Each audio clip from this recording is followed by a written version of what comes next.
Yeah,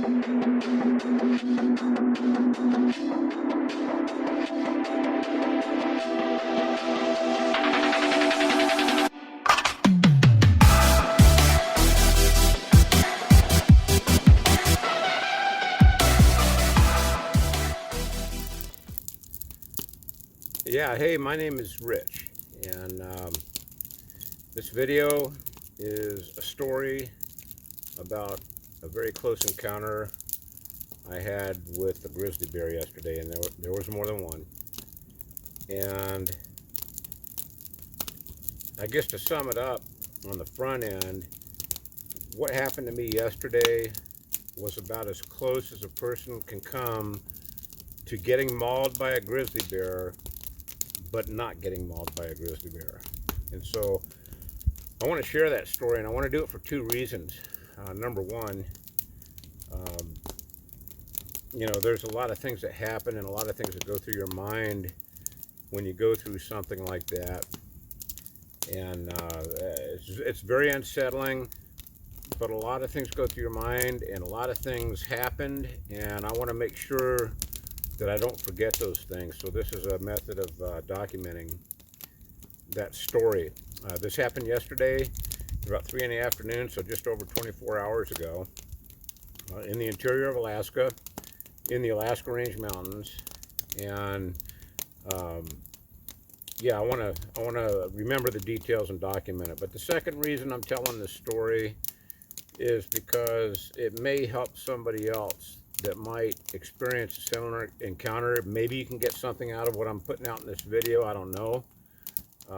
But if there's anything that occurred in my situation that you think would help you or could help you, then it's worth the time to do this. So here we go. And by the way, this Ovis Belgian Style Golden by Ark Rose Brewery in Alaska. Like I said, never had it before, never heard of that brewery, but it's pretty darn good.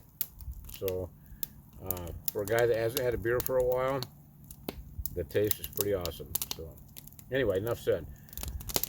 So yesterday, first off, a short background about me. I'll be 68 years old this October, and I have spent the majority of my adult life as an outdoorsman. I was a survival instructor in the Air Force for 27 years, and I've also hunted most of my adult life. And the last 30 years of my hunting have been here in Alaska. And I've hunted everything. Most of those hunts have been backpack style hunts for Dall sheep, mountain goats, caribou. I've even done a couple of backpack hunts for moose and for bear, primarily black bear. And I hunt pretty much everything up here. But that's my style, is to put on a backpack, head into the backcountry, go for days, sometimes a couple of weeks at a time. If I shoot something or my partner and I shoot something, we have to take it apart out there, take care of the meat, haul the meat out, if we're saving a cave, and so on and so forth. And we have to take care of that too and haul it out. So it's a physical endeavor and a mental endeavor. And during that time, I've had a lot of encounters with bears, primarily black bears, but some grizzlies as well, definitely up in the mountain areas. And I've thought recently, like over the last couple of years especially, I started thinking, for all the time you've been out there, you haven't had a bad encounter with a bear. Now, I've had some close encounters. I had a close encounter with a black bear where he actually pushed on my cot. I was inside a tent. He pushed on my cot. I was with two other guys during the middle of the night, and then I bumped into a grizzly bear in 2017 at less than 15 yards. We just happened to cross paths, and it was a really close encounter. And luckily, I had my gun with me, but I couldn't even get it off my shoulder in time to defend myself. But luckily, he decided to go the other way. He didn't want anything to do with me, and I was glad to see him go. But I've never really had what I consider a dangerous encounter, and the one encounter I've always dreaded is running into a sow with cubs. Because everybody knows, there's no secret, a grizzly bear sow is one of the most passionately aggressive animals there is in the world, probably the most aggressive animal when it comes to defending young.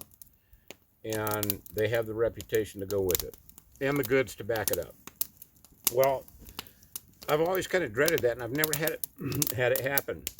And this includes the fact that I've done a lot of solo hunting. I mean, I've been places where if I went down, I wouldn't be found. And so I spent a lot of time in the backcountry, and I've been pretty lucky. And I was really thinking about that a lot, more and more lately. Well, yesterday, I went into a canyon that I'm familiar with. I've been in there several times before, and I was just up there checking some things out. And it's real pretty in there. There's a creek in there. I've taken my son, my youngest son, Brennan, up there in 2007. He and I were in there. And I went in there yesterday, and it was a nice day, 3 o'clock in the afternoon. And I'm coming out, and about halfway out to my truck, so I'm still a ways in there, but I'm halfway out to my truck. And I get to that spot where Brennan and there's this one spot by the creek that I pointed out to him. I said, man, this is like the prettiest spot I've ever seen. It's like a creek coming down through the forest. It's really thick spruce trees in there, some hardwoods mixed in, but mostly spruce. But the branches aren't on the lower ends of the spruce, so you can see through there a little bit. You can see underneath that canopy of trees, and it's nice and mossy on the floor. It's just a green carpet, and it's just a beautiful spot. And on my way out yesterday, and I had my rifle with me, on my way out yesterday, I decided to stop at that spot where Brennan and I had gone in 2007, just to look at that spot, just to kind of reminisce about the fact that he and I really liked that particular spot. And I actually had to stop and turn around to look at the spot. I was already past it a little bit, but I stopped and I turned around to look at the spot. I have a sip here. And when I did, I'm just looking at it, taking it all in, and I'll be darned if right up on the side, and there's a steep mountain on the other side, dropping right down into the creek. I mean, it's steep. And right on the other side, 40 yards up on the hillside, is a beautiful, beautiful blonde grizzly bear. I mean, gorgeous. And, you know, I hunt bear. I primarily hunt black bear. But given the right circumstances, I'll take a grizzly bear. And I saw that grizzly bear yesterday, and I immediately thought, man, if I want to take a grizzly bear, I'm about to take a grizzly bear, because I could see the bear was facing downhill, looking at the creek, and it was kind of looking around. And at that point, I wasn't certain what was going on. And I stepped forward. I took the safety off my gun. I put my crosshairs on the bear, and the head was sticking out from a tree. The vitals were covered up by a spruce, and the ass end was sticking out. So I didn't really have a shot per se. But I thought, you know, no matter what, I need to put my crosshairs on this bear, whether I wanted to take it or not. You know, if she somehow senses me, or it somehow senses me, I need to be ready to shoot just to defend myself. I'm in some wild country here. So I'm looking at this bear, and I don't have a shot anyway, and I'm just standing there looking at it. It's looking around. So it might have heard me coming down the canyon. That's what I think. And all of a sudden, in my crosshairs, not only is there this bear, but here comes another beautiful blonde bear right past it, and it looks almost as big. And I'm like, oh crap, that's a sow, and she's got a cub with her, and it's a big cub. It's what they call a sub-adult, or basically an adult cub. It's in its third year of life. And by the way, a sow in Alaska, a sow with a 3-year-old cub like that is legal to shoot, and so is that actual cub, because they're considered full-size bears at that point. But some of the grizzlies hibernate for 2 or 3 winters with the mothers, with the sow, unlike in the lower 48 where it's not quite as extreme temperatures. So they'll stay an extra year sometime. And that's what I was dealing with. A sow with a very big cub. In fact, at one point, it just dawned on me which one is the cub, but it was pretty clear at some point that the sow was the one facing downhill. And about that exact same time, up above the bear and the bear that ran up to it, here's another bear runs across behind. And I'm like, uh-oh, this is not good. This is not a good situation, because everybody knows how a sow will defend her cubs. And I'm like, uh-oh, I don't like this situation at all. And then I look up the creek about 30, maybe 30, 35 yards up the creek, and there's a third giant grizzly cub, and it's got its eyes locked right on me. And it takes a couple steps towards me, like trying to figure out what I am, I think. And then it runs up to the sow. And all I can think of right now, and this is no kidding, at this point I'm thinking, okay, I've got 4 rounds of my gun, and I got 4 bears up there. If I shoot any one of those bears, the other 3 are gonna come after me. Those cubs are old enough, big enough, wild enough. They're like teenagers, basically. They're not really that smart yet, but they're aggressive and they think that they can do whatever they want. So I didn't want to shoot any one of those bears. So it's just a totally unnerving situation. And so at one point, I was like, well, if you don't shoot that sow right now and they come after you, because it looked at one point they start milling around, and I think what they were doing is they could see Mama was on high alert. Mama heard something down there, me coming down the creek. Didn't see me yet, didn't know where I was. The one cub did. But the rest of them are just kind of milling around up there, acting all, they're just all moving and stuff, like a swarm of bees, like somebody kicked a bee's nest or something, because they can see Mama's on high alert. And I'm watching them, just taking the whole situation in. And one of the things that crossed my mind was, number one, if you shoot any one of them, the others are going to come after you. But number two, if you don't shoot that sow right now, then you may not have a chance. When she does figure out where you are and she comes after you, or they come after me, I may not have a chance. So you get all these, when something like this happens, all of a sudden, man, your mind just starts, all kind of things run through your mind. And about that time, this is all happening so fast, the sow, I could see her turn through the trees. I could see her turn and start walking uphill, diagonally away from me, uphill, up the steep mountain. And through the trees, I can see, flashes of the cubs are with her, and they're moving uphill. And I'm like, oh man, thank goodness. And I'm watching this happen. And then I'm like, okay, maybe you should just grab your gear here and just run like hell and get the hell out of here. Get the hell down the trail and get to your truck.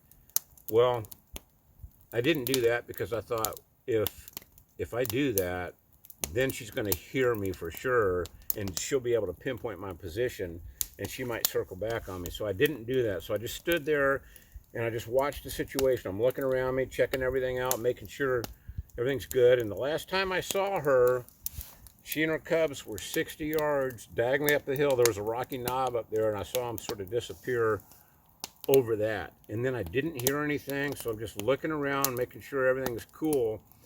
And to my best guess, I think about 2 minutes passed. I hear this loud, deep, guttural growl. It's something, this isn't exact, but up on the hill, and I'm like, what the hell is that about? And just as suddenly as I heard that growl, down comes that grizzly bear, the sow. She comes charging down the hill, right towards me now, like she's locked in on me. And I got to say that during that 2 minutes that passed, I felt the wind go from the back of my neck up towards where they had been. And so that wind allowed her to pinpoint my position. And she come barreling down that hill. One thing I'll never forget, this is just ingrained in my mind during this whole incident, is how quickly she moved and weaved in between the trees coming down. It's just like, just super fast in between the trees, just coming full bore.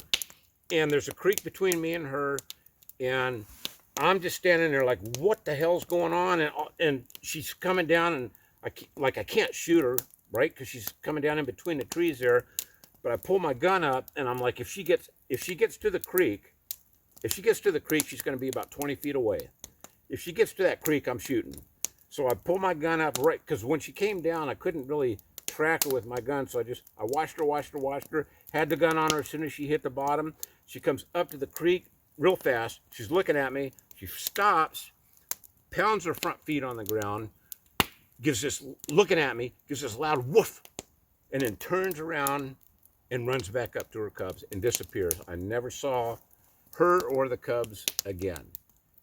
And I'll tell you what, that is something that will just rock your world. It ended good for me. It ended good for her because I didn't have to shoot her. Again, any one of those 4 bears was legal for me to shoot, but it would have been foolish to do so. And, you know, like I said, I've always worried about running into a sow with cubs, but if you run into a sow with like first-year cubs or even maybe second-year cubs, they're not much of a threat. She's going to defend them. You know, she'll do whatever it takes to defend her cubs. But then you're only dealing with 1 bear, not 4. In this situation, I was dealing with 4 very capable bears, very aggressive bears, and it was just the most unsettling situation that I've ever had in the woods. And a couple things I want to throw in here. In Alaska, the bears up here are totally wild, unless you're in Denali Park or any of the parks around like Anchorage and so on and so forth. Those bears are used to seeing people on trails and so on and so forth. And the way those bears behave, the way the bears behave in Yellowstone and Glacier National Park is nothing at all similar to the bears in the wilds of Alaska. There's a very good chance that those bears I ran into yesterday had never seen another human. But in Glacier National Park, every bear has probably seen other humans, and probably many times. And one thing they've learned in those parks is that the humans aren't a threat. They're not going to get shot. If they want food and they come into a campground, they're going to get it. You know, it's not like you're going to be able to shoot them back or something. Or if you're on a trail and they want your backpack, you drop your pack, you know, you back off, shoot them with pepper spray or whatever. But that's a different animal than what I was dealing with yesterday. What I was dealing with yesterday is an animal that rules its world out there. It takes down moose, it takes down caribou, they eat sheep, whatever they want. They dominate. And so at one point, one of the thoughts I had, and this was a very vivid memory actually, is this was all going down, and once I realized the cubs were there, I was inclined to maybe say, hey bear, because that's what they teach you in all the national parks. That was not what I wanted to do, because those bears were already, 40 yards away from me. And had I pinpointed my position to all of them, I would probably not be here telling this story today, because they would have just locked on me. I was already in their,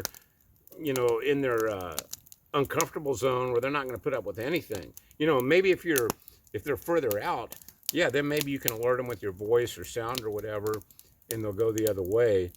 And a lot of the park bears do that. But these bears were already in close quarters, and I did not want to let that sow. I could see she was looking for me, but she didn't know where I was. So I did not want to pinpoint my position. So I did not shoot the bear. I did not yell at the bear. I just stood my ground. I didn't run. I didn't panic. I just stood there and observed the whole situation and kind of reacted, knowing what I think I know. I mean, I instinctively had my rifle up. As soon as she came down the mountain, I instinctively had my rifle up. I was a split second away from shooting her. I was surprised. I was no kidding surprised. Like, she just stopped and let out that woof, looked at me for a second, and then turned and ran back up the mountain. I was like, man, this ended well for all of us. And I was glad I didn't see her again, glad I didn't see her cubs again. But yeah, actually, at one point, I remember thinking to myself, a lot of things go through your mind. But one of the things I thought about was, this is how you're going to go out. You know, I thought about how I've been thinking that I've never had a close encounter. I've been really lucky. And then here you go. I'm having that encounter, and it's the worst kind. It's not just a sow with cubs. It's a sow with adult cubs. So anyway, maybe some of you have had a similar situation, or you're in situations where you might bump into bears like that. I'm sure that's not how it always works out, but that's how it worked out for me. I did not have pepper spray on me.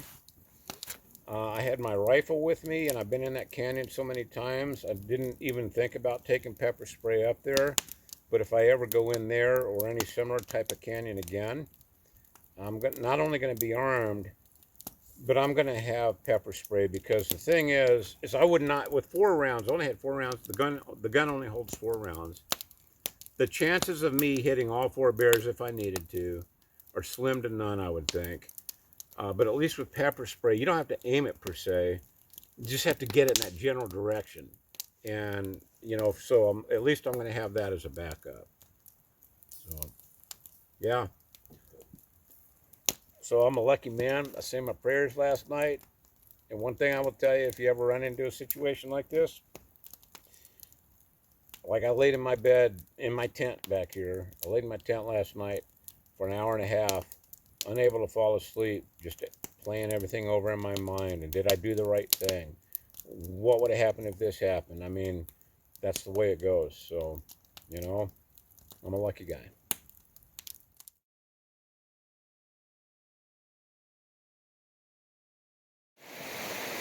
This is where I was Thursday. Today's Sunday.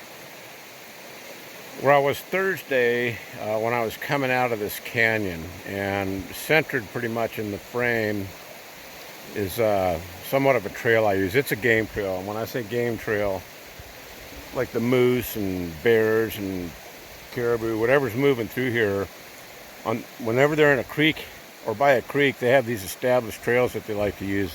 And sometimes it works out for human travel as well. You're not fighting brush as much. Well, I stopped here, and this is that spot where I was telling you about. My son Brendan and I had looked at this spot and really thought it was pretty, and you can see that it is. I mean, there's a creek down there, just real pretty green moss on both sides of the creek. It's a mature forest, like a bunch of big giant white spruce and some hardwoods mixed in, but mostly spruce. And this is exactly where I was standing when I looked up, and I'm going to put it center frame. Right there, that light spot. There's a light green spot and then a yellow spot above it. That's where the grizzly bear was standing, and I was standing right here when I noticed it. So I took a couple steps forward and moved to where I am right now, just to make sure what I was looking at, you know, see what was going on. And for sure, definitely a grizzly bear. There's a tree up there just on this side of that sunny yellow spot, not the green spot that's lit up, but further uphill there's a little bit of a yellow spot, and that's about 40 yards away, I'd say. That's where the sow was. And while I'm looking at her, I put my rifle on her just to make sure. I was thinking about shooting her, but I was undetermined. And when I had her in my crosshairs, that's when I saw the cub run uphill but behind her. And then further up on the hill was some more ruckus, and I saw the second cub. And then just a few seconds later, I looked right over here, kind of next to the creek, maybe about 30 yards up there, was the third cub, and it was looking at me. It took a couple steps towards me, and then it ran up to where the others were. And that, you know, at that point I knew this is not a good situation. Obviously, I'm not going to shoot any of these. Would be a fool's errand to do so.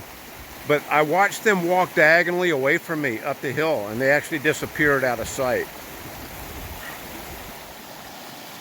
Now, once they disappeared out of sight, I stepped back, you know, a few feet from these trees that are right in front of me, alders right next to the creek. I stepped back here. I'm probably about, I don't know, 10 feet, no, 8 feet from the creek right now. And I'm just kind of taking it all in. You know, this is the point where I thought, well, maybe I should just grab my stuff and haul butt. But I wasn't sure where she had gone, whether they were circling around or what. So I just held my ground and stood here and observed the situation. And then about 2 minutes later, I hear the roar. She made a roar up there. And in hindsight, I think what she was doing was gathering her cubs and telling them to stay put, because she had some business to tend to. And that's when she came crashing right down the hill, right through that lit up green spot. She came right down through there, weaving in between the trees, came all the way into the bottom. When she hit the bottom, that's when I put my gun up on her. She ran forward, and she stopped about 5 or 6 feet from the creek, pounded her feet, and then gave a woof, and then turned around and went back up the mountain, and I never saw any of them again. So you can see, now you can see how loud the creek is. I mean, you know, it's easy to surprise an animal, even if you're making noise. I can tell you right now, bells, useless in this situation. Anybody that wears bells in Alaska, well, I won't say anything else, but would be useless in this situation, obviously, because the bear wouldn't hear that. All he hears is the creek. So, anyway, this is the spot. Now, I went up in here today, and there's no sign of them anywhere in this canyon that I've been. I can tell you I am a happy man to discover that.